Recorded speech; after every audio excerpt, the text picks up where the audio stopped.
Hello दोस्तों, welcome to Aghori Toons. पहाड़ों में गूंजती चीख। कुछ जगह ऐसी होती हैं जहां चीख हवा में नहीं, पहाड़ों के सीने में कैद हो जाती है। शिमला का खूनी बंगला शांत हो चुका था, लेकिन प्रोफेसर चित्रलेखा जानती थी ये सिर्फ एक केस का एंड था, सीरीज का नहीं। दिसंबर की ठंड अब और गहरी हो चुकी थी। रात के 11:40 PM जब शहर सो रहा था, चित्रलेखा को एक एनोनिमस कॉल आई। दूसरी तरफ सिर्फ इतना कहा गया, यहाँ आवाज आती है पर कोई दिखाई नहीं देता।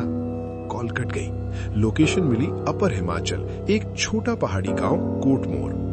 कोटमोर गांव शाम 6 बजे के बाद जैसे जिंदा ही नहीं रहता। दरवाजे बंद, खिड़कियों पर पर्दे और लोग चुप। लोकल पुजारी ने सिर्फ एक बात कही, मैडम रात को पहाड़ बोलते हैं। चित्रलेखा को यही कुछ बहुत गलत लग गया। गांव के कोने पर एक लकड़ी का पुराना घर था।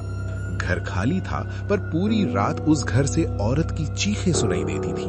चीखें दर्द की नहीं, जैसे कोई गुस्से में हो। जब चित्रलेखा घर के पास पहुंची, उसकी माला अपने आप गर्म हो गई। रात 1:11 AM हवा अचानक रुक गई। पहाड़ों के बीच एक आवाज गूंजी, तुम भी मुझे छोड़कर जाओगी। घर के अंदर दीवार पर लटकी तस्वीर अपने आप गिर गई और फिर फ्लोर के नीचे से खरोंचने की आवाज। सुबह गांव वालों से पूछने पर एक बुजुर्ग ने सच बताया, 30 साल पहले यहाँ एक औरत को दायन कहकर जिंदा जमीन में दबा दिया गया था। वजह, उस औरत की आवाज बहुत तेज थी।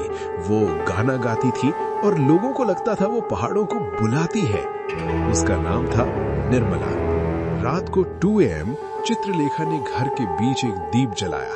अचानक घर का दरवाजा जोर से बंद हुआ और हवा में एक चेहरा बना, आधा मिट्टी से भरा, आधी आंख खुली हुई। निर्मला की आत्मा बोली, मुझे मुक्ति नहीं चाहिए, मुझे मेरी आवाज वापस चाहिए। चित्रलेखा की आंखों के सामने अंधेरा लाल होने लगा। उसने मां काली का ध्यान किया और एक बात समझ आई, ये आत्मा बदला नहीं, पहचान चाहती थी, इसलिए चीख रही थी। गांव के लोग इकट्ठा हुए। चित्रलेखा ने कहा, आज जो सुनाई देगा उससे भगना मत। रात 3:33 AM जमीन फटने लगी और निर्मला पूरी रूप में सामने आई। उसकी चीख से लोगों के कान बंद हो गए। चित्रलेखा ने जोर से कहा, मां काली के आदेश से तेरी आवाज दबाई नहीं जाएगी। चित्रलेखा ने निर्मला का गाना गांव के सामने बुलवाया।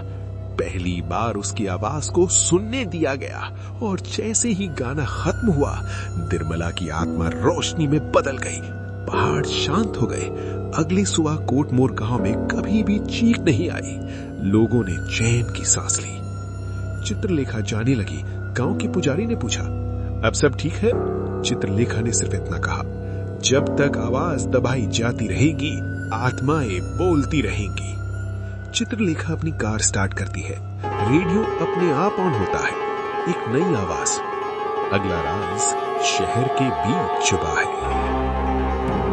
दोस्तों, कहानी पसंद आई हो तो please like, subscribe and share आपका अपना YouTube चैनल अघोरी टून्स।